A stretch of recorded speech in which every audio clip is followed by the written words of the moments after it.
বুঝতেই পারল না কেন সেই মহিলাটি আম্মুর কোলের বাচ্চাটিকে চাইছে। আদর করার জন্য? মনে হচ্ছে না। তাহলে কি চায় এই বামন মহিলাটি? আম্মু সেদিন বোঝেনি, এখন বোঝে। সেই রাতের পর কি এক অভিশাপ নেমে এসেছিল আমার জীবনে। অনেকদিন ধরেই আমার বিয়ের কথা পাকাপাকি হবার পরও বিয়ে ভেঙে যাচ্ছিল। একবার এনগেজমেন্ট পর্যন্ত করালো ব্যাপারটা। বিয়ের কদিন আগে ফোটানো চায়ের পানি পড়ে ঝলসে যায় আমার সেই আঙুলটি, যেখানে বিয়ের আংটি পরানো হয়েছিল।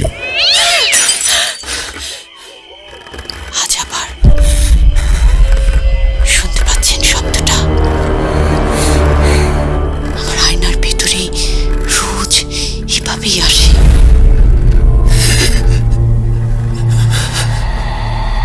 Booth.com with Russell.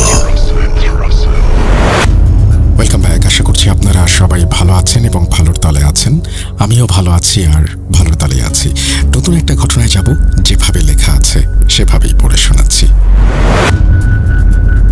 গাড়ির উইন্ডোর গ্লাস নামানোর সাথে সাথেই একটা পচা গন্ধ নাকে এলো।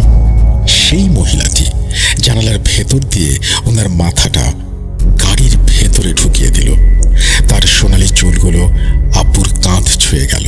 সে আমার দিকে ওনার লম্বা হাড় চিড়চিড়ে আঙুল দিয়ে ইশারা করে আব্বুর দিকে তাকিয়ে বলল, এখন মাহানুরকে নিয়ে যাওয়ার সময় হয়ে গেছে। ওকে তৈরি রেখো বাঁচা ধন। তার কণ্ঠস্বর ছিল ভাঙা আর ফ্যাঁস ফ্যাঁসে, যেন বহুদূর থেকে ভেসে আসছে। কে সেই সোনালি চুলের বামন মহিলা? আমার নাম মাহানুর। আমি যদি বলি যে আমার জন্মের আগে থেকেই আমার উপর এক জিনের ছায়া বা আমি পজেসড ছিলাম, তাহলে মোটেও সেটা ভুল বলা হবে না। আমার আম্মু বিয়ের পর যে বাড়িতে বউ হয়ে এসেছিলেন, সেই পরিবারটি খুব বেশি বড় ছিল না। আমার দাদির 3 ছেলে ছিল। বড় 2 ছেলের বিয়ে হয়ে যাওয়ার পর দাদি বাড়ির ওপরের 2টি ফ্লোর বড় 2 ছেলেকে দিয়ে তাদের এক প্রকার আলাদা করে দিয়েছিলেন। সেই হিসেবে এই 3 তলা বাড়িটির নিচতলা আমার আব্বু আর আম্মুর ভাগে পড়েছিল, যেখানে আমার দাদি আম্মুর সাথেই থাকতেন। আমার আব্বু ছিলেন সেই সব পুরনো ধাঁচের পুরুষদের মতো, যারা সংসারের কোনো সমস্যা বা জটিলতা ততক্ষণ বুঝতে চাইতেন না যতক্ষণ না পানি মাথার ওপর দিয়ে গড়িয়ে যায়। আমাদের দাদি আব্বুকে এক প্রকার আঁচলে বেঁধে রেখেছিলেন। ছেলেবেলা থেকে অতিরিক্ত আদর আর ভালোবাসা দিয়ে দাদি আব্বুকে জীবনে কঠিন বাস্তবতা ও কঠোরতা থেকে একদম উদাসীন করে তুলেছিলেন। আব্বু মায়ের কথার বাইরে এক চুলও নড়তেন না। দাদির স্বভাব ছিল এমন যে তিনি বাইরের কাজগুলো নিজের হাতে সামলাতেই পছন্দ করতেন। অন্য কারো কেনাকাটা বা অন্য কারো পছন্দ করা জিনিস ওনার কখনোই মন মতো হতো না। তাই দাদি যেখানেই যেতেন আম্মুকে নিয়ে যেতেন।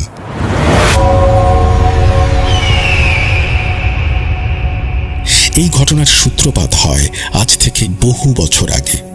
একদিনের কথা, আমাদের দাদি বাজার থেকে কিছু ওড়না রং করাবেন বলে ঠিক করলেন। যেমন ভাবা তেমন কাজ। তিনি আম্মুকে নিয়ে মার্কেটের উদ্দেশ্যে বের হলেন। দাদির বাসা থেকে মার্কেটের দূরত্ব খুব একটা বেশি ছিল না, আবার একদম কাছেও ছিল সেটাও বলা যাবে না। সাধারণত রিকশায় যাওয়া আসা করতে হতো, কিন্তু সমস্যা হলো সেদিন শহরে ছিল ভয়াবহ পিকেটিং আর হরতাল। রাস্তায় কোনো গাড়ি ঘোড়া বা রিকশা কিছুই চলছিল না। তাই বাধ্য হয়ে দাদি আর আম্মুকে পায়ে হেঁটেই মার্কেটে যেতে হয়েছিল। প্রচণ্ড গরমের দিন ছিল।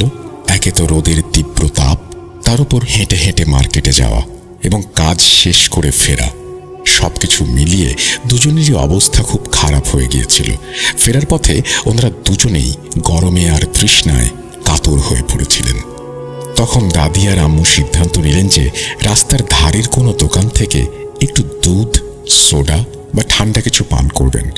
ওনারা এমন একটি দোকানের সামনে দাঁড়ালেন যার ঠিক পাশেই ছিল আবর্জনার এক বিশাল স্তূপ। ময়লার দুর্গন্ধে সেখানে টেকা দায় ছিল, কিন্তু তৃষ্ণার্ত থাকায় ওনারা অতটা খেয়াল করেননি। আমার আম্মুর তখন নতুন নতুন বিয়ে হয়েছে। তিনি সারাক্ষণ আতর বা সুগন্ধি ব্যবহার করতে পছন্দ করতেন। গায়ে দামি পারফিউম আর আতরের সুবাস সব সময় থাকতো। ওনারা যখন সেই দোকানের সামনে দাঁড়িয়ে বিশ্রাম নিচ্ছিলেন এবং ঠান্ডা পানীয় পান করছিলেন, ঠিক তখনই মাগরিবের আজান শুরু হয়ে গেল। চারপাশে দিনের আলো নিভে গিয়ে ধীরে ধীরে অন্ধকারে ঢেকে যাচ্ছিল। দোকানদার দেখল যে দুই মহিলা গরমে একদম ঘেমে নিয়ে অস্থির হয়ে পড়েছেন। তাই তিনি দয়ার বশবর্তী হয়ে দোকানের সামনে দুটি প্লাস্টিকের চেয়ার পেতে দিলেন। আম্মু আর দাদি যেহেতু অনেকক্ষণ ধরে হাঁটছিলেন, তাই ওনারা কৃতজ্ঞ ভরে সেই চেয়ারে বসে পড়লেন। পানীয় খাওয়া শেষ হলে দোকানদার তাদের বাড়ি ফেরার জন্য একটি শর্টকাট রাস্তার খোঁজ দিলেন। উনি বললেন, আপনারা মেইন রোড দিয়ে ঘুরে না গিয়ে এই গলি দিয়ে যান, তাহলে খুব তাড়াতাড়ি বাড়ি পৌঁছে যাবেন। দোকানদার যে শর্টকাট রাস্তাটি দেখিয়ে দিয়েছিল সেটি মূলত একটি সরু এবং অত্যন্ত নোংরা গলি। গলির দুপাশে ছিল ময়লা আর আবর্জনায় ছড়াছড়ি। কিন্তু দাদির মাথায় তখন নামাজের চিন্তা। তিনি মাগরিবের নামাজ কাজা হয়ে যাবে এই ভয়ে তাড়াতাড়ি বাড়ি ফিরতে চাইলেন। তাই তিনি দোকানদারের দেখানো সেই শর্টকাট পথেই হাঁটা শুরু করলেন। আম্মু বলেন, সেই সময় তিনি নাকের ওপর ওড়নার কাপড় চেপে ধরে সেই দুর্গন্ধযুক্ত নোংরা গলি দিয়ে হাঁটছিলেন। গলিটি ছিল বেশ অন্ধকার এবং জনমানবহীন। হঠাৎ করেই আম্মুর মনে হলো কেউ যেন ওনার পিঠের ওপরে সজোরে থাবা বা থাপ্পড় বসিয়ে দিল। আঘাতটা এতটাই ভারী আর তীব্র ছিল যে আম্মু চমকে উঠলেন। তিনি প্রচণ্ড ভয় পেয়ে গেলেন, কারণ গলিটা সেই মুহূর্তে একদম শুনশান ছিল। আশপাশে কোনো মানুষজন ছিল না। পিঠে সেই ভারী হাতের স্পর্শ পাওয়ার সাথে সাথেই আম্মুর শরীর দিয়ে ঠান্ডা ঘাম ঝরতে শুরু করলো।